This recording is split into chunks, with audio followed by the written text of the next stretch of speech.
Queridos amigos, irmãos, ouvintes, estamos aqui em mais uma gravação do nosso podcast EBD em Síntese. Esse evento é patrocinado pela IADER, Igreja Evangélica Assembleia de Deus no estado do Rio Grande do Norte, que tem como nosso pastor-presidente, pastor Martim Alves da Silva, e também promovida pelo DENEC, nosso Departamento de Ensino da Igreja, que é dirigido pelo nosso diretor, pastor Reinaldo Odilo. Estamos aqui mais uma noite de aprendizado, de compartilhar experiências e conhecimentos e aprendermos uns com os outros. Está participando conosco o nosso querido irmão Eliel Martins, ele é ali do setor de número 14. Pai do Senhor Eliel, tudo bem? Pastor Ítalo, a paz do Senhor, querido amado irmão Heriberto, a paz do Senhor. Saúdo também a todos os nossos inscritos do canal EBD em Síntese Podcast. Estou muito feliz de poder estar, mais uma vez, cooperando com os irmãos nesta missão tão gloriosa. Graças a Deus. Está também conosco o nosso querido irmão Heriberto Laurentino, ele é ali do setor 10, a igreja Santarém Bairro. Pai do Senhor, Heriberto. Pai do Senhor, pastor Ítalo, Pai do Senhor, irmão Eliel. Eu quero trazer logo a minha saudação inicial a todos os professores, todos os alunos da EBD, que tenhamos uma aula proveitosa para o próximo domingo. Amém. Eu sou o presbítero Ítalo, dirigente da congregação de Cidade Alta, e integro também esta equipe de podcast. Nós estamos aqui para refletir, conversarmos a respeito da lição número 8, que vai ao ar na semana do dia 21 de agosto, que tem como tema a sutileza do enfraquecimento da identidade pentecostal. Essa lição ela tem como seu texto áureo baseado em Atos capítulo 2, versículo 4. E todos foram cheios do Espírito Santo e começaram a falar em outras línguas conforme o Espírito lhes concedia que falassem. A verdade prática, a verdade extraída desse versículo é que a doutrina do batismo com o Espírito Santo e o falar em línguas como sua evidência são um distintivo pentecostal mantido pela nossa igreja como uma forma de identidade. A leitura que vai embasar essa lição, ela está baseada em Atos capítulo 2, dos versículos 1 ao 4, e também na primeira carta do apóstolo Paulo aos Coríntios, no capítulo 12, dos versículos 7 ao 11. Eu vou ler com os irmãos e já a gente começa a nossa introdução da lição. Atos capítulo 2. E cumprindo-se o dia de Pentecostes, estavam todos reunidos no mesmo lugar, e de repente veio do céu um som como um vento veemente e impetuoso, e encheu toda a casa em que estavam assentados. E foram vistas por eles línguas repartidas como que de fogo, os quais pousaram sobre cada um deles. E todos foram cheios do Espírito Santo e começaram a falar em outras línguas, conforme o Espírito Santo lhes concedia que falassem. Indo lá para 1 Coríntios, no capítulo 12, um capítulo que trata sobre os dons espirituais, diz assim, versículo 7. Mas a manifestação do Espírito é dada a cada um para o que for útil, porque a um, pelo Espírito, é dada a palavra da sabedoria, e a outro, pelo mesmo Espírito, a palavra da ciência, e a outro, pelo mesmo Espírito, a fé, e a outro, pelo mesmo Espírito, os dons de curar, e a outro, a operação de maravilhas, e a outro, a profecia, e a outra o dom de discernir espíritos, e a outra a variedade de línguas, e a outro a interpretação das línguas. Mas um só é o mesmo e o mesmo Espírito opera todas estas coisas, repartindo particularmente a cada um como quer. Nós temos aí o desafio de tratar sobre essa sutileza de Satanás. Estamos estudando durante o trimestre das sutilezas do inimigo, né, em relação às bases do cristianismo. E hoje a gente vai estudar sobre a nossa identidade pentecostal. A palavra-chave na aula de hoje é o enfraquecimento, ou seja,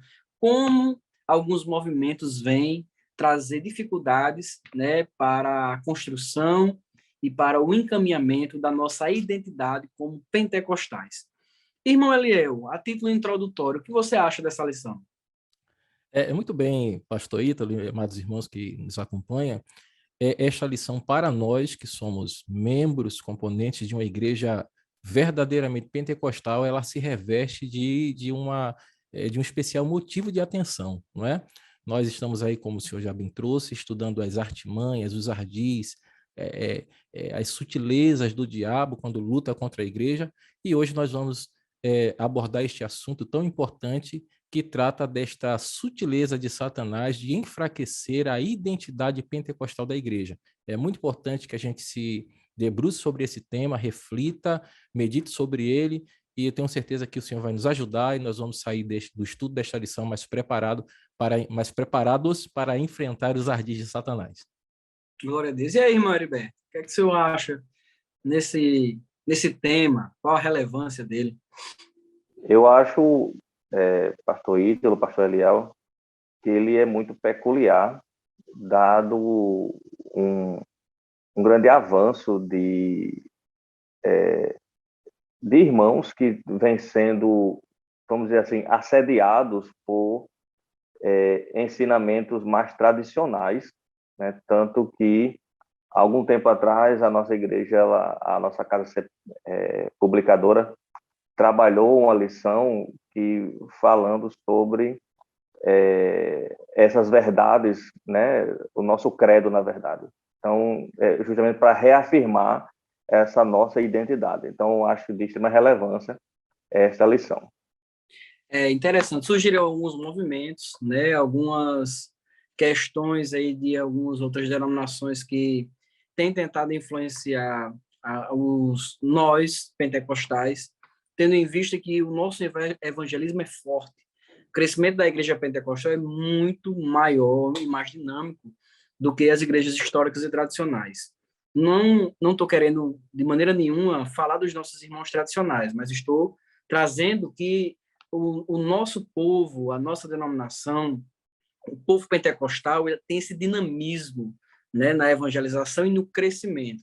Então, algumas igrejas, vendo esse crescimento dos pentecostais, ao invés de eles evangelizarem os perdidos, eles estão querendo evangelizarem os pentecostais, e muitas vezes trazendo algumas teologias complicadas, que será muito bom tratarmos nesse podcast de hoje, até porque estamos estudando aí sobre a nossa identidade pentecostal, e na introdução, Eliel e Heriberto, nós já destacamos aí 2 problemas que devem ser abordados com clareza a respeito da nossa identidade pentecostal. Eu estou fazendo essa introdução porque nossa forma aqui, os irmãos vão ter a oportunidade de trazer aí a sua visão teológica a respeito do assunto. Então, um deles é a negação da atualidade dos dons. Existe um movimento muito claro, muito forte no Brasil, capitaneado pelos irmãos reformadores tradicionais, históricos, que eles querem negar a atualidade dos dons.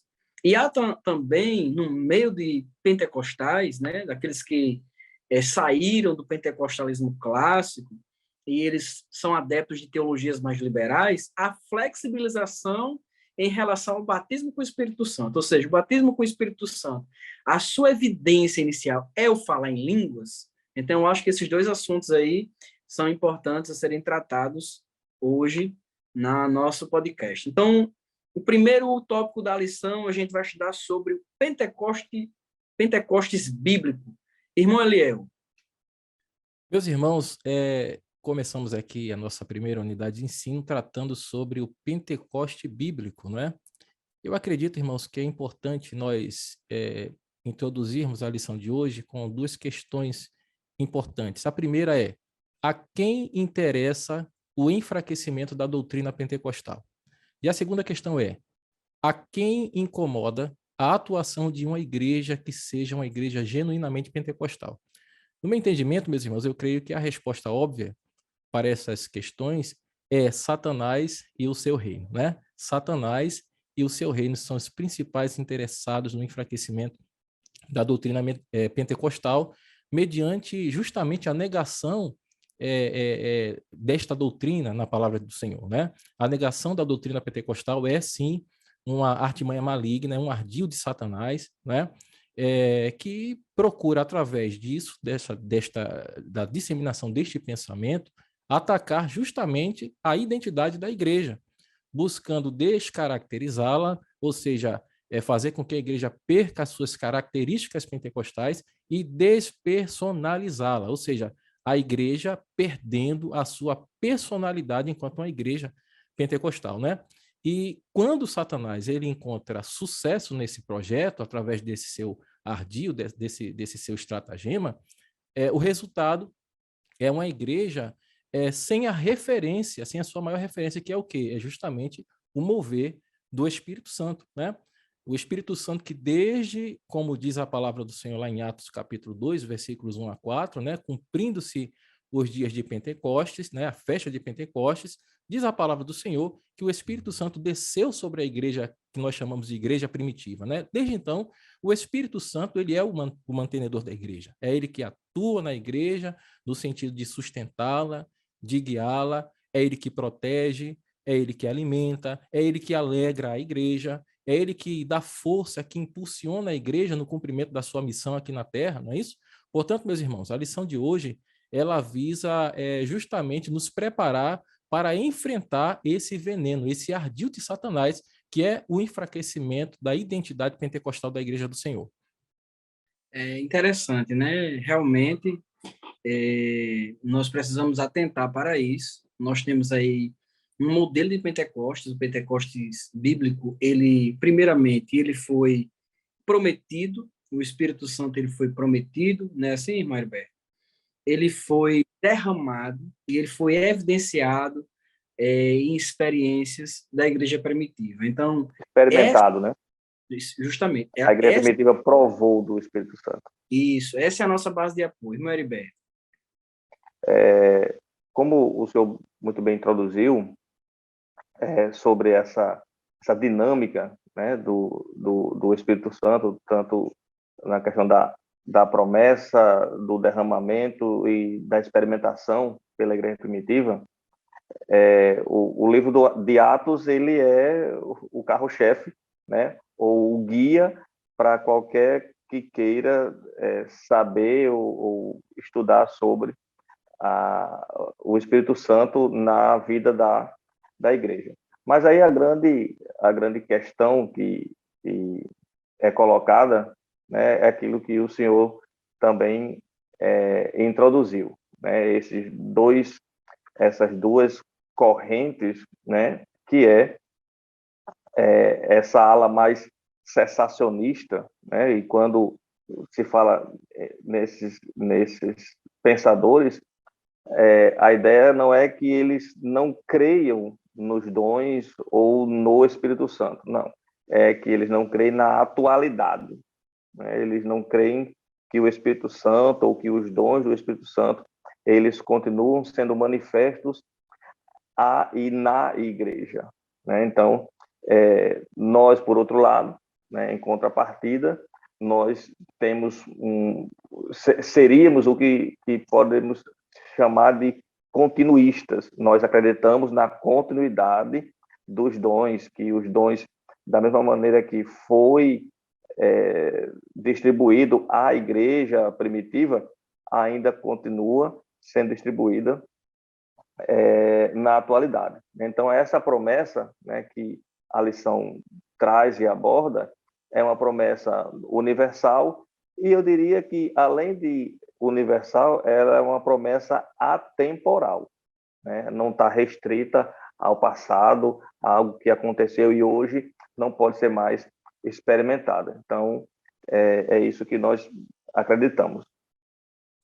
Pastor Ítalo, pode falar, irmão Léo. O senhor me permita, pastor, ainda tratando deste assunto aqui, né, do Pentecoste bíblico, é muito interessante como o comentarista ele coloca o assunto aqui no tópico 1, não é? Porque no subtópico 1.1, ele traz justamente um apanhado da ação do Espírito Santo no Antigo Testamento, na Antiga Aliança.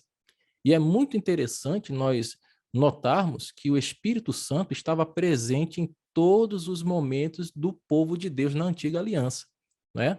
A gente observa de forma muito clara que, embora não, digamos assim, não houvesse o derramar do Espírito, né, como nós observamos na Nova Aliança, mas nós observamos o Espírito atuando poderosamente na vida de pessoas que eram chamadas por Deus para desenvolverem, digamos assim, ministérios específicos, os reis, sacerdotes, profetas, mas não somente reis, sacerdotes e profetas, né? Antes mesmo da Era dos Reis, nós vemos o Espírito sendo derramado sobre os juízes. Nós podemos citar aqui dois exemplos muito claros, que é Samuel e o próprio Sansão. A Bíblia é muito clara quando diz que o Espírito de Deus se apossava de Sansão. E Sansão, ele julgou a Israel por cerca de 40 anos, né? Então, o Espírito de Deus estava presente na vida dos patriarcas, Abraão, Isaac, Jacó, né? Um dos grandes eventos da vida do patriarca Jacó é justamente antes da sua morte, que pela unção do Espírito Santo ele vai profetizar sobre os seus 12 filhos, né? E então fica claro a ação do Espírito Santo de Deus no Novo Testamento, que quando chega ali no livro de Joel, surge aquela grande promessa de Deus, não é? Que este Espírito que atuava na vida de pessoas que eram chamadas por Deus, ele haveria de ser derramado não somente sobre alguns escolhidos, mas seriam derramados sobre toda a carne, né? Sobre todos, todo o povo de Deus. Pois não, pastor Ítalo? Que a revelação bíblica ela é progressiva e ela vem sendo ampliada ao longo dos tempos. Você vai ver Jeremias e Ezequiel profetizando a respeito do ministério do Espírito. Você vai ver o profeta Jeremias dizendo que Deus tirará o coração de carne, tirar o coração de pedra, perdão, e colocará um coração de carne, que vai derramar o Espírito. Você vai ver Ezequiel tratando muito forte do ministério do Espírito naquelas visões. Aí você vai ver a ampliação desta revelação através da promessa específica através do profeta Joel. Pode continuar. É verdade, pastor Ítalo. Eu acho interessante que Joel, não somente Joel, mas o senhor trouxe aí Ezequiel e outras passagens, nós vemos claramente Deus revelando na sua palavra a intenção da efusão do Espírito, não é? Então nós entendemos que o que nós chamamos de Pentecoste, né, ou de doutrina pentecostal, não é algo que começou, não é algo novo que começou ali no dia de Pentecoste com aquelas pessoas no cenáculo. Não, há uma promessa anterior. Há uma promessa anterior que eu diria que é ratificada pelo próprio Espírito Santo através da sua atuação na vida do povo de Deus na antiga aliança, não é? E quando nós chegamos, agora vamos entrar aqui no segundo subtópico, do tópico primeiro, porque aquilo que é promessa agora é realidade, não é? A promessa do Espírito de Deus. No Novo Testamento, finalmente a promessa é cumprida. E o Espírito Santo ele é derramado sobre os discípulos, né? Uma observação interessante aqui, meus irmãos, é que naquele cenáculo, né, que onde estavam reunidos ali os discípulos do Senhor por ordem de Jesus, estavam reunidos pessoas de diversas matizes, né? Ali tinha pescadores, que era o caso, por exemplo, de Pedro, né? Tinha publicanos, né? Eu não sei se no plural, mas com certeza ao menos um publicano tinha, que era o caso de Mateus. Muito provavelmente, a Bíblia não cita isso, mas nós entendemos que estavam ali também José de Arimateia, que era um homem rico da sociedade, que era discípulo do Senhor. É provável que Nicodemos, que era mestre da lei, também estivesse presente. Maria e as demais mulheres que apoiavam o ministério de Jesus estavam ali. Então, nós estamos vendo em Atos, capítulo 2, o cumprimento da profecia de forma detalhada, né? De forma detalhada. É muito interessante. Que nós observamos, voltando aí um pouquinho ao que diz a profecia de Joel, diz que vossos filhos e vossas filhas profetizarão. E a gente entende que não há aí restrição de gênero, né? Filhos e filhas, homens e mulheres. O texto vai continuar dizendo: vossos velhos sonharão e vossos jovens terão visões. E também não há aí restrição de idade. O Espírito ele vem para homens, para mulheres, para jovens, para velhos. O texto vai continuar dizendo até mesmo sobre os vossos servos e sobre as vossas servas, ou seja, até mesmo os mais humildes entre o povo iriam gozar do derramamento do Espírito Santo de Deus, e nós vimos isso se cumprindo claramente ali no dia de Pentecostes. Interessante, né? Que realmente nas transições das dispensações, você sempre tem, na transição de uma dispensação para outra, uma ação daquilo que haveria na próxima dispensação. Um exemplo, nós temos dispensações na Bíblia, nós temos a inocência, a fase antes do pecado, aí nós temos a consciência, na época da descoberta do pecado, nós temos o governo humano, como Deus foi organizando ali os homens, depois tivemos a figura dos patriarcas, né, que foi a dispensação dos patriarcas, e depois a gente veio a lei. anterior, depois da lei, a gente tem agora a instituição da graça, depois a gente vai ter o milênio. Mas o interessante é que quando você vai inaugurar a lei, já existia na consciência dos patriarcas a lei moral de Deus. E assim, quando você vai fazer a transição da lei para a graça, teve um homem na época da lei que o derramamento do Espírito Santo foi diferente na vida dele. Os irmãos lembram quem foi? Davi. E o Espírito Santo vinha sobre alguém, ele capacitava para uma obra sobrenatural, mas o Espírito não habitava. Só que o texto é claro, diz que o Espírito se apoderou de Davi e permaneceu ali na vida dele. Então, Davi já estava, né, como um caso de uma dispensação antes de outra dispensação, como seria na inauguração da próxima dispensação, no cumprimento da promessa de Joel. Irmão Heriberto. Essas informações que os irmãos trouxeram, elas são por demais importantes, porque no Novo Testamento, como bem falou o irmão Eliel, ela tem uma dinâmica diferente, uma dinâmica distinta. Enquanto na Antiga Aliança era feita de forma mais esporádica, mais pontual, o próprio texto lá da lição usa um pronome indefinido no plural. E todos. Não um, não outro, mas assim, todos usa no plural. Todos foram cheios do Espírito Santo. Esse mesmo pronome ele se repete algumas vezes no livro de Atos para dizer a mesma coisa. Todos foram cheios do Espírito Santo. Quando a gente abre, por exemplo, Atos 4:31, Pedro e João haviam sido presos por causa de um milagre que haviam operado naquele homem no templo, na porta famosa, né? Aquela entrada e tal. E a igreja estava orando, né? E aí no versículo 31, ele é bem enfático, ele vai dizer o seguinte: e tendo eles orado, moveu-se o lugar em que estavam reunidos, e todos foram cheios do Espírito Santo e anunciavam com ousadia a palavra de Deus. Então nós vamos ver esse mesmo pronome indefinido no plural, repetindo-se algumas vezes para mostrar a prática e a praticidade, melhor dizendo, da presença do Espírito Santo na vida da igreja primitiva. Então, meus irmãos, antes de passar para o próximo tópico, usando esse primeiro ainda sobre o Pentecostes bíblico, né, a promessa de Joel que foi cumprido na vida da igreja primitiva, eu busquei aqui um subsídio no site Guia-me, eu acho que é um site cristão, e um artigo do Dr. Robert Manzis, ele traz uma pergunta interessante. Ele diz assim: o que é ser pentecostal? Aí podemos usar essa citação do doutor, que define que os pentecostais são o grupo de cristãos que crê que o livro de Atos fornece um modelo para a igreja contemporânea.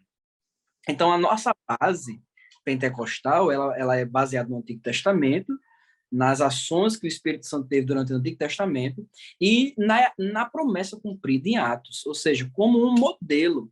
Eu não vejo isso como algo fora daquilo que a reforma trouxe, só a Escritura. Então, nós estamos usando o modelo dos reformadores, o modelo da reforma protestante. Somos acusados, às vezes, de termos nos desviado do modelo da reforma e inventado e dando ênfase às experiências, quando, na verdade, não. Somos pentecostais clássicos, e os pentecostais clássicos eles têm um modelo bíblico como a sua base, nas suas declarações de fé, nas diversas denominações, principalmente na nossa, na Assembleia de Deus. Então, com essa base, incentiva a todos os crentes a experimentarem o batismo com o Espírito Santo, sabendo que esta promessa é para todos, né? Que é entendido como uma capacitação, como um revestimento distinto da regeneração, da salvação, que é marcado pelo falar em línguas e que afirma aí que a partir desse momento você inaugura esse revestimento, incluindo-se nos dons espirituais, ou seja, aquilo que está escrito em 1 Coríntios 12, que foi o que a gente leu, que é muito simples de entender quando a gente entende que o livro de Lucas e Atos, eles têm uma ligação, é um tipo de dobradiça, né, do evangelho. Então, nós vamos ver Jesus chegar para os discípulos e soprar e dizer: recebam o Espírito. O Espírito estava com os discípulos. E o mesmo Jesus disse: não saiam de Jerusalém, até que do alto sejam revestidos de poder. Então, como é que Jesus entrega o Espírito aos discípulos e depois ele diz que eles fiquem até que recebam o Espírito? Então, é claro que é uma manifestação diferente da obra da salvação. O batismo com o Espírito Santo, essa identidade pentecostal, é um revestimento de poder. É isso que afirma, é isso que nos leva para esse modelo bíblico provado, tanto do Antigo como no Novo Testamento. Então, isso nos faz, irmãos, irmos aí para o próximo tópico da lição, que é o distintivo pentecostal de nossa igreja. Aí, nesse sentido, nós, como igreja, nós temos uma identidade, nós temos uma, uma história, né, que nos acompanha de formação, de identidade que foi trazida pelos missionários no reavivamento que aconteceu, né, no século passado. Somos fruto de um movimento de restauração espiritual que Deus permitiu que acontecesse no mundo, trazendo essa onda pentecostal, reavivando aquilo que já no início era o modelo da igreja primitiva. Então, irmão Heriberto, nesse segundo tópico, né, o distintivo pentecostal de nossa igreja, pode nos trazer aí um comentário? Pois bem, pastor. Quando a gente pega esse termo distintivo, eu me lembro das vezes que eu assistia filmes policiais, né? E um policial, quando chegava numa abordagem, ele apresentava um distintivo, que era aquilo que eu identificava como um policial.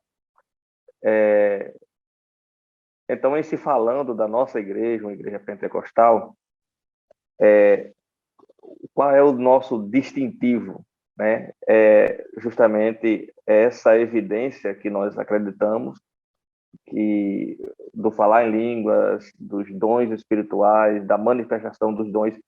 Isso é o que nós temos de distintivo, o que nos distingue de outras igrejas co-irmãs que não têm essa mesma visão, essa mesma percepção. Mas aí a gente pode pensar desde quando isso acontece, né? Desde quando a igreja, em sua organização, em suas declarações de fé, foi colocado isso como pauta, né? Como documento. Então, isso não é de agora, né? Desde os primórdios da igreja.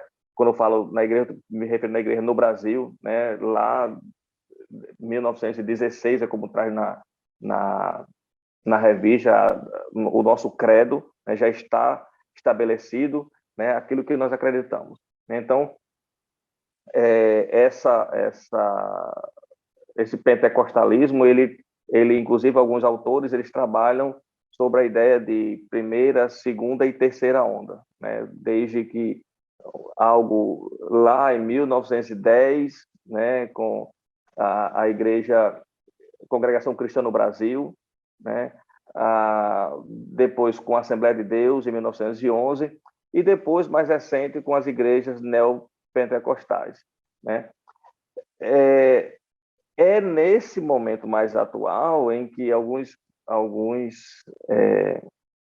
desdobramentos, vamos dizer assim, são colocados em xeque, né, devido a alguns exageros, né? E aí eu gostaria de pontuar que não é porque há alguns exageros que nós não devemos ou devemos deixar isso em descrédito. Ou seja, não é porque há alguns exageros em determinados lugares ou locais que vamos, a partir de agora, acreditar que o Espírito Santo não está mais atuando, são coisas dos homens, coisa de menino, não. O Espírito Santo ele continua atuando, o Espírito Santo continua a trabalhar e movimentar, dar vida à igreja. Então, esse é o nosso distintivo. Eu me lembro quando eu ainda era mais jovem do que eu sou, algumas pessoas perguntavam, mas Heriberto, você é auxiliar de trabalho e você não é batizado com o Espírito Santo, e como é que pode isso? E aí eu disse, mas irmãos, não depende de mim, eu creio, eu busco, mas o tempo de Deus vai acontecer. E aí algumas pessoas perguntaram, mas por que a nossa igreja só consagra obreiro que é batizado com o Espírito Santo? Eu disse, mas irmãos, isso é simples, uma razão muito simples. Como é que eu, membro de uma igreja pentecostal, posso ser um pastor pentecostal, não batizado com o Espírito Santo, né? Fica meio complicado, né? Fica meio incoerente. Então, assim, Além está de ser um requisito bíblico, né? Essa é uma questão apenas que você falou, um argumento muito bom, racional, né? Um argumento racional. Fora que isso é um pré-requisito bíblico. Isso. Então, assim, além da incoerência, né? Como o senhor muito bem falou. Então, assim, esse Espírito Santo, ele vem, esse batismo, né? Esse revestimento, ele vem como essa capacitação a mais para que o crente, para que o cristão, ele venha desempenhar essa tarefa de evangelização, de fazer com mais fervor ainda a obra do Senhor. Lembre do texto que eu li ainda há pouco, né, em Atos capítulo 4, versículo 31. E eles estavam reunidos, estavam orando, o lugar onde eles estavam foi abalado, eles foram cheios do Espírito Santo e eles anunciavam com ousadia a palavra de Deus. Então, ao que me parece, lendo esse texto, é que aqueles irmãos, quando eles foram cheios do Espírito Santo, eles tiveram mais intrepidez, ousadia para anunciar a palavra de Deus. Então, por fim, é interessante dizer que algumas pessoas acreditam que o batismo com o Espírito Santo, ou a evidência de falar em novas línguas, não é para todos, é apenas para um grupo específico. Lê do engano, né? A promessa do Espírito Santo, e inclusive eu já citei, né, o artigo indefinido, né, de que ele é para todos, Então, não há um grupo específico. O Espírito Santo, ele não seleciona, né, nesse contexto da nova aliança, não seleciona alguns crentes, não tem crentes especiais que vão receber o batismo com o Espírito Santo e outros não, né? A promessa ele está ao alcance de todos. Então, você, meu irmão, você professor, professora, que vai estar assistindo esse podcast e você ainda, porventura, não é baseado com o Espírito Santo, busque. A promessa está à sua disposição também. Crê, eu acredito que você já crê. Meus irmãos, eu acho muito interessante como o comentarista ele vai nos trazer este assunto do nosso distintivo enquanto povo pentecostal, né? E o que nos distingue enquanto povo pentecostal são duas doutrinas, né? A atualidade dos dons espirituais e o batismo no Espírito Santo com o falar em línguas estranhas como evidência externa, não é? Essas duas doutrinas são os nossos distintivos. E é interessante, irmãos, porque isso inclusive consta do comentário na lição, em meados do quarto século, Satanás ele vai conseguir introduzir no seio da igreja uma falsa doutrina que dizia que os dons do Espírito haviam cessado, ou seja, não era a negação dos dons, mas era a negação da sua atualidade, da atualidade dos dons, não é? Um veneno que nem mesmo os reformadores conseguiram extirpar, não é? Isso nos fala muito mesmo sobre a nossa obrigação de velar pela ortodoxia bíblica, né? de defender a fé apostólica, sabendo que o inimigo, irmãos, ele não desiste e nem não vai desistir, né? De tentar introduzir sofismas, falácias, eu diria que mentiras disfarçadas de doutrina, né? Nesse contexto que vai surgir o movimento pentecostal, que, no meu entender, é um movimento complementar à reforma, né? A reforma ficou faltando alguma coisa, né? Ficou faltando abordar este assunto, ou seja, quase 400 anos depois, Agostinho de Hipona, né, bispo de Hipona, ele vai, por alguma razão, começar a ensinar que não, os dons não são atuais, eles cessaram, isso quase 400 anos depois, não é?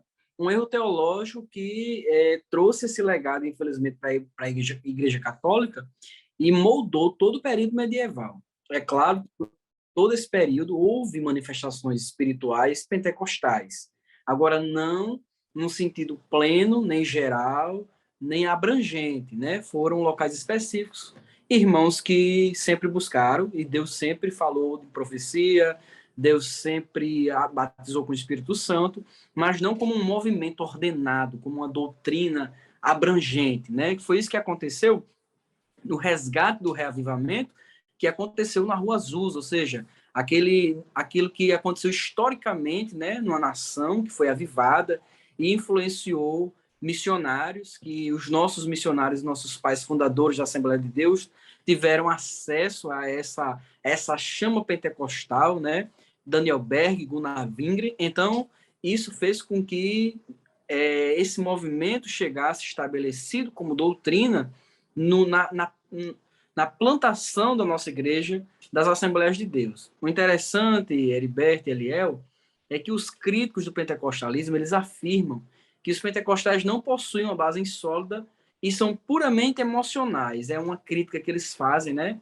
Geralmente fazem essas e outras delações, expondo erros e falhas originadas no desenvolvimento dos dons, ou seja, em igrejas, às vezes, até neopentecostais, que não são pentecostais clássicos, eles nos colocam no mesmo nível de neopentecostais, o que é um erro gritante para quem conhece a teologia. Contudo, a gente não pode esquecer que o problema não é um grupo fixo em si, mas sim as pessoas, todas as igrejas que têm pessoas históricas, tradicionais, reformadas, pentecostais, têm dificuldades em relação à vivência do cristianismo, porque são pessoas. Então, da mesma forma que eles nos acusam, com algumas distorções, com ações realmente que o Espírito Santo não produz, tem histerias, tem movimentos que são totalmente humanos, histéricos e longe da presença de Deus. Mas isso não define o pentecostalismo clássico. Da mesma forma, eles vão muito longe com a doutrina deles, quando você vai entender que nós somos imagem de Deus, a imagem de Deus no homem, a graça comum que Deus compartilhou para que fosse possível andar em sociedade, você vai ver os irmãos tradicionais, muitas vezes, sendo os principais pais da teologia mais liberal, mais nociva, que já entrou no meio evangélico mundial, ou seja, já estão recebendo música do mundo tranquilamente, porque é uma poesia, já costumes mundanos, como piercing, tatuagem, isso aí está nas igrejas tradicionais, é um movimento liberal capitaneado por eles, infelizmente é uma distorção. Por causa dessa distorção, as igrejas históricas, elas estão erradas? Não, elas pregam o evangelho. Da mesma forma, as igrejas pentecostais, é claro que vai haver uma manifestação espiritual, pseudo-espiritual, mas nós não podemos ser julgados por manifestações de si, e sim pela base sólida doutrinária. O interessante é que todos nós nascemos na fé e um dia fomos crianças, até receber conteúdo teológico, bíblico, presença de Deus, oração, maturidade para deixarmos as coisas de meninos. Então, o que é que os meninos precisam? Todos os meninos precisam de um pai. Se há em algum momento a manifestação espiritual e há um desvio humano, precisa serem orientados e não rechaçar aquilo que é a nossa identidade pentecostal, a atualidade dos dons. Precisamos pregar e viver realmente a atualidade dos dons. Irmão Eliel. Pastor, então, dando segmento ao que o senhor está trazendo, né? Eu havia falado que o movimento pentecostal é um movimento complementar à reforma, porque ficou faltando a reforma abordar esta questão da atualidade dos dons, né? A segunda doutrina é justamente o batismo no Espírito Santo com a evidência externa em falar em línguas. Meus irmãos, eu entendo o seguinte, que também é uma outra tática de Satanás. é desacreditar o dom de línguas e descaracterizar o batismo no Espírito Santo com falar em línguas com evidência externa. Satanás ele tem investido nisso, né? No sentido de trazer confusão, no sentido de trazer dúvidas. Quando a gente vai olhar, por exemplo, Atos capítulo 19, versículos 1 ao versículo de número 6, a palavra de Deus mostra claramente que o falar em línguas é ato conseguinte à descida do Espírito Santo. Né? Nesse texto nós vemos, não é, o apóstolo Paulo impondo as mãos sobre crentes em nosso Senhor e Salvador Jesus Cristo, mas que ainda não tinha experiência, né, como o pastor Ito já falou já trouxe o batismo com o Espírito Santo como uma experiência posterior à salvação. Paulo se depara com crentes assim, salvos, crentes na pessoa de Jesus, mas que não havia ainda recebido o batismo com o Espírito Santo. O apóstolo Paulo, conhecedor da palavra, conhecedor das profecias, sabendo, como o nosso irmão Heriberto já trouxe de forma muito clara aqui, que a promessa era para todos, não era para alguns, não é? Impôs as mãos e eles receberam o batismo no Espírito Santo, e o texto é muito claro, falaram em línguas, não é? Se não fosse evidência clara do batismo, o texto ficaria só aí, foram batizados, não é? Mas o texto bíblico, ele faz questão de dizer que eles falaram em outras línguas, né? Então isso é fundamental, meus irmãos, nós não podemos abrir mão dessas verdades bíblicas, não podemos ser omissos, né? Omitir estas verdades da palavra de Deus, porque, meus amados irmãos, nós não encontramos em nenhum lugar da palavra de Deus base bíblica para afirmar que os dons cessariam, que era algo temporário. Muito pelo contrário. Esse texto de Atos, por exemplo, mostra a continuidade, mostra que aquilo que aconteceu em Pentecostes lá estava continuando ao longo do tempo na igreja, né? Na igreja do Senhor. E nós, meus irmãos, temos também algo fundamental, que é a nossa própria experiência enquanto crentes, a nossa experiência com o Espírito Santo de Deus, né? O Espírito que nos batizou, que fala conosco, que revela, que orienta. E essa experiência, que é pessoal, ela é incontestável, né? Incontestável. É interessante, pastor Ítalo, professor Eliel. Me permita fazer uma aplicação aqui de um texto, embora no seu contexto aborde uma outra temática, que é a ideia do agnosticismo que permeava na igreja do primeiro século. Mas tem um texto da segunda carta de João que é muito interessante, quando se fala em outras doutrinas, né? O versículo 9 e 10 vai dizer o seguinte: todo aquele que prevarica e não persevera na doutrina de Cristo não tem a Deus. Quem persevera na doutrina de Cristo, esse tem tanto o Pai como o Filho. Versículo 10, perdão. Se alguém vem ter convosco e não traz esta doutrina, não o recebeis em casa, nem tampouco o saudeis. O versículo 11, ele é forte, porque ele vai dizer o seguinte: porque quem o saúda tem parte nas suas mais obras. Como eu disse, o contexto é outro, tá? Mas o texto, por isso que eu pedi permissão aos irmãos para fazer essa aplicação, ele é muito, muito forte no sentido desse assédio todo de outras doutrinas que vão de encontro àquilo que nós cremos, né? E que vai em choque, né, frontal com aquilo que nós cremos. Então é preciso que nós tenhamos muito cuidado, que os nossos alunos, os nossos jovens, os nossos crentes, né, tenham muito cuidado e sejam preparados para entender aquilo que nós cremos enquanto igreja. Tentando fechar essa questão aqui junto com vocês, antes da gente ir para o próximo tema, vocês vão se afiando aí já, mantendo a chama pentecostal, é o terceiro tópico, eu trago aqui algo do Antigo Testamento e uma aplicação rápida no Novo sobre essa questão das línguas como evidência. O interessante é que no texto do Antigo Testamento, lá em Números capítulo 11, versículo 25, quando aparece a palavra cheios do Espírito Santo, naquela passagem conhecida, quando Moisés, Deus compartilha do Espírito Santo que está em Moisés com os 70 anciãos. A Bíblia é clara quando diz que eles foram cheios do Espírito e eles começaram a profetizar. Primeiro foram cheios, depois profetizaram. Ou seja, é interessante esse texto de Números, capítulo 11. Outra questão da evidência, né, da atualidade dos dons e do batismo com o Espírito Santo com a evidência de falar em línguas, né, como um revestimento de poder, o evangelho em Samaria.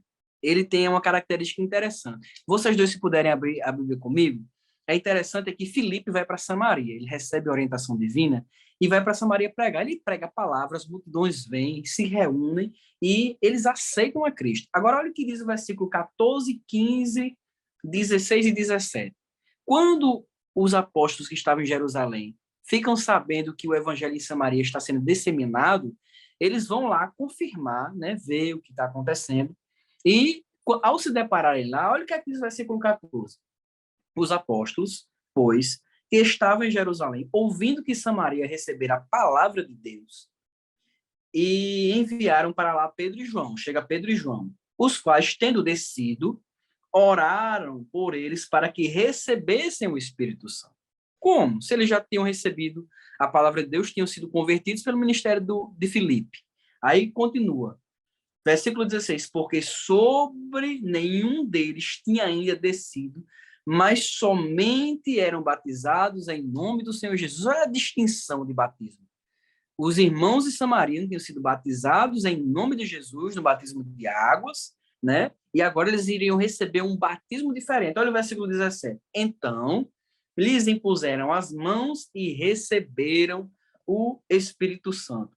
E Simão, vendo que pela imposição das mãos apóstolos era dado o Espírito Santo, lhes ofereceu dinheiro. Me diga, irmãos, qual é a manifestação visível para que aqueles irmãos entendessem que através daquela imposição de mãos eles tivessem recebido o Espírito, se não tivesse alguma evidência física, que é aquela que aparece em todos os registros de batismo com o Espírito Santo no Novo Testamento. Falaram novas línguas, todos os textos falaram novas línguas. Então, essa é a nossa identidade, é o modelo bíblico. E agora, vamos para o próximo assunto, mantendo a chama pentecostal. Irmão Heriberto agora, em relação à fidelidade das Escrituras. É com clareza, né, que a gente entende, né, que essa identidade ela está presente nas Escrituras. Esse texto que o senhor trouxe lá de Números é muito interessante porque ecoa, né? Ele ecoa ao longo dos anos, e aí ele vai dizer o seguinte, no final do versículo 25, vai dizer o seguinte, eles profetizaram, e só aquele dia, nunca mais. Pontual. Nessa questão todos esses relatos de Atos é uma coisa permanente, né, que vai permanecendo. Então, e aí mostra, como já temos dito aqui, até de forma sistemática, essa atualidade, essa dinâmica, né, da atuação do Espírito Santo. Para a gente entender e compreender essa necessidade de manter a chama pentecostal acesa, né, nós temos que buscar capacitar, ensinar, desde tenra idade, que a nossa igreja acredita nisso, que a nossa igreja prega isso, que a nossa igreja crê nisso, porque senão, como eu também já tenho até de forma sistemática falado, os nossos crentes eles serão facilmente assediados por outras denominações, outras instituições, e às vezes as pessoas vão por curiosidade, por falta de conhecimento, né? E por causa disso, né? Ou até mesmo porque onde eles estão, como a lição se propõe, há uma certa frouxidão, como aquilo que o senhor falou já também, inclusive, né? A introdução de modismos, de inovações, né? E isso vai meio que travando, né? Como que travando a ação do Espírito Santo, né? Então, nós temos que fazer justamente o contrário, né? Alimentar a chama pentecostal, alimentar a chama do Espírito na igreja, a fim de que o exercício, né, e os dons eles possam ser evidenciados. A nossa lição, só para encerrar minha fala, a nossa lição ela traz no texto áureo o texto lá de Coríntios capítulo 12, né, 1 Coríntios capítulo 12. Eu acho muito interessante, pastor Ítalo, professor Eliel, esse agrupamento dos capítulos 12, 13 e 14 de 1 Coríntios. Como Paulo organiza isso? Paulo, no capítulo 12, ele apresenta os dons, né? Ele vai apresentar aos irmãos de Coríntios os dons. Vai falar sobre os dons, o que são eles, quais são eles e tal. Ele termina o capítulo 12, né, no versículo 31, dizendo assim: procurai com zelo, não é de qualquer maneira, de maneira relaxada, de maneira relapsa, não. Procurai com zelo os melhores, ou seja, ele dá uma certa categorização dos dons. Procurai com zelo os melhores dons, e aí ele encerra dizendo assim: e eu vos mostrarei um caminho mais excelente. Qual o caminho mais excelente? É o caminho que ele mostra no capítulo 13, o caminho do amor. Porque ele vai dizer o seguinte, que não adianta ter dons, falar em línguas, fazer isso, ter fé, se não houver amor. No capítulo 14, ele mostra aos irmãos de Coríntios como que é a operação e a manifestação desses dons na igreja. Então, recapitulando, capítulo 12, ele apresenta os dons. No capítulo 13, ele diz qual é o dom mais excelente de todos, o caminho para esses dons serem praticados e evidenciados na igreja. E no capítulo 14, ele vai falar sobre a aplicação desses dons na igreja. Meus amados, tratando ainda dessa questão da fidelidade, né, às Escrituras, nós precisamos lembrar do século XIX, né? Século XIX chega aí, surge a teologia liberal, né? A teologia liberal, e é uma grande heresia, né, o liberalismo teológico, que é uma tentativa de reinterpretar a Bíblia a partir desta visão humanista, né, do secularismo, confrontar a Bíblia com o cientificismo, né? Então, a marca desta teologia é justamente o quê? A negação da infalibilidade e da inerrância da palavra de Deus. Agora, eu acho interessante o trabalhar de Deus, porque logo em seguida, né, já no próximo século, ali pertinho, século XX, Deus já levanta o movimento pentecostal, né, que vai surgir, creio eu, no tempo de Deus, com o propósito de Deus, e o movimento pentecostal ele vai se contrapor a esta teologia liberal. Por quê? Porque vai pregar justamente o contrário, vai defender a inerrância e defender a infalibilidade da palavra de Deus. Agora, com um detalhe, quem está pregando e defendendo são pessoas batizadas no Espírito Santo, cheias de autoridade, cheias de ousadia, né, do Espírito, para defender não somente a atualidade dos dons, o batismo no Espírito Santo, mas defender também a infalibilidade e a inerrância da palavra de Deus, né? Então, eu acho isso muito interessante, isso fala muito conosco, meus irmãos, no nosso tempo, na nossa geração.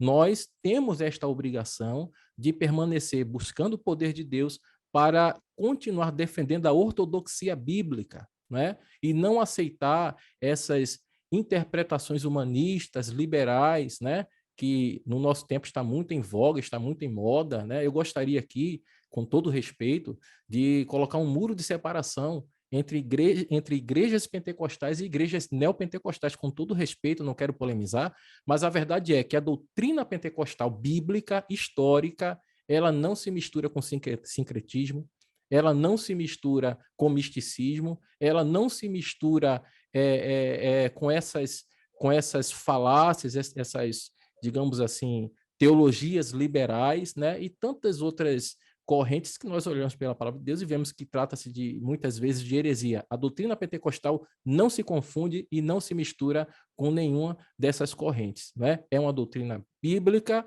que encontra amparo nas demais doutrinas bíblicas, e o movimento pentecostal veio no sentido de resgatar a doutrina e colocá-la no seu devido lugar. Então, aqui, para a gente já chegar na nossa conclusão, o interessante é que, às vezes, na defesa teológica, nós somos, assim, bem ousados e questionamos as manifestações erradas, né? A gente vai combater os excessos. Só que combatemos os excessos, mas temos que promover o que é correto no exercício dos dons. Às vezes, os pregadores, alguns pastores, eles são tão enfáticos no combate, né, às heresias, só que eles não são tão enfáticos no incentivo ao exercício dos dons. Então, assim, não se combate os dons espirituais, não se combate as heresias sem o exercício dos dons. Se combate as heresias com o uso correto dos dons. Então, um comentarista coloca algo interessante, que no exercício dos dons espirituais não existe movimento pentecostal autêntico sem a prática de dons espirituais. Então, assim, o medo de possível abuso não serve como desculpa. Não podemos rejeitar as verdadeiras manifestações por temer as falsas.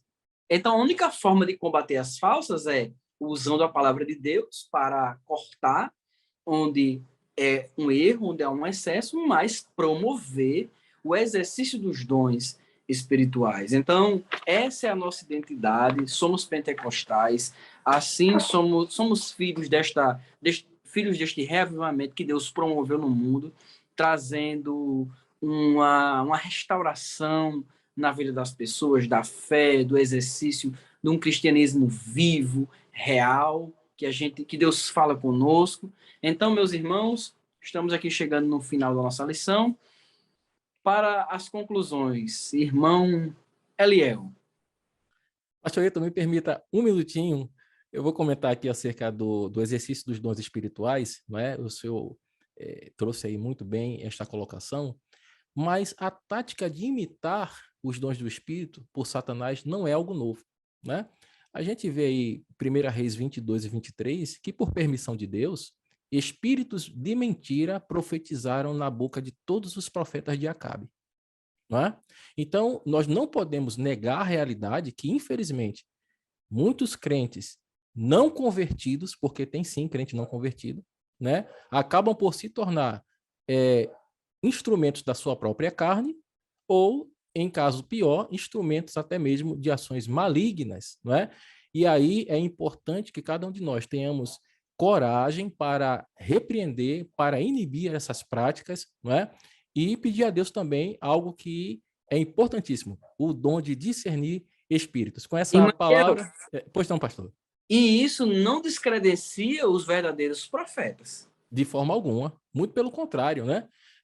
Quando nós nos posicionamos e pedimos a Deus autoridade para repreender essas falsas manifestações, nós estamos, assim, valorizando a genuína atuação do Espírito Santo de Deus na vida dos crentes, né? Pastor, com esta fala eu me despeço aqui, agradeço a oportunidade, porque eu sei que nosso tempo está muito apertado, e quero agradecer aí aos irmãos também que estão inscritos no canal, pastor André Feitosa, pastor Martim Alves, pastor Reinaldo Odílio. Deus abençoe a todos em nome de Jesus. Irmão Heriberto. Eu também quero agradecer a Deus por essa oportunidade, né, aos irmãos, né, pela paciência de estar conosco até esse momento, né? E finalizo minhas palavras somente dizendo que a doutrina pentecostal, ela tem total e pleno embasamento bíblico. Não é invenção da ideia simplesmente de homens, não. Ela tem um total e pleno embasamento bíblico, embasamento nas Escrituras. Então, que Deus nos abençoe em nome de Jesus.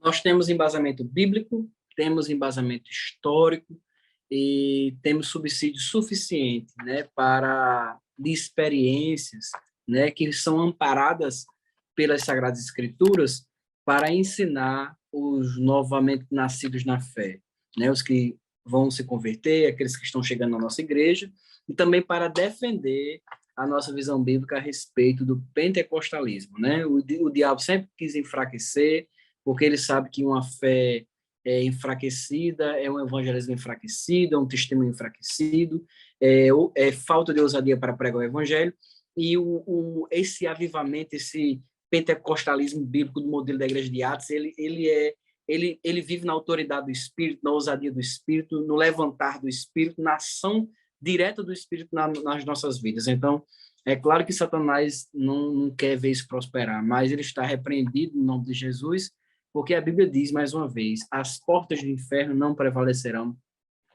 contra ele. Então, nós temos essa identidade. Eu quero agradecer ao irmão Eliel Martins, ao irmão Heriberto Laurentino, até aqui, agradecer ao nosso pastor André, não pôde participar conosco, é o nosso âncora, eu estou aqui ajudando, né, ele, e ao nosso pastor Reinaldo Odilo, diretor do DENEC, como também nosso pastor presidente, pastor Martim Alves da Silva.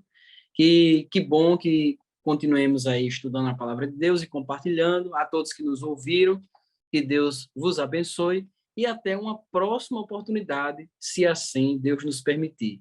Irmã Heriberta, a paz do Senhor. A paz do Senhor, pastor Ítalo, a paz do Senhor, irmão Eliel. Irmão Eliel, paz do Pastor Ítalo, Senhor. a paz do Senhor Jesus. Pastor, já estou profetizando, irmão Heriberto. Irmão Heriberto, a paz do Senhor Jesus. Paz do Deus Senhor, meu amado.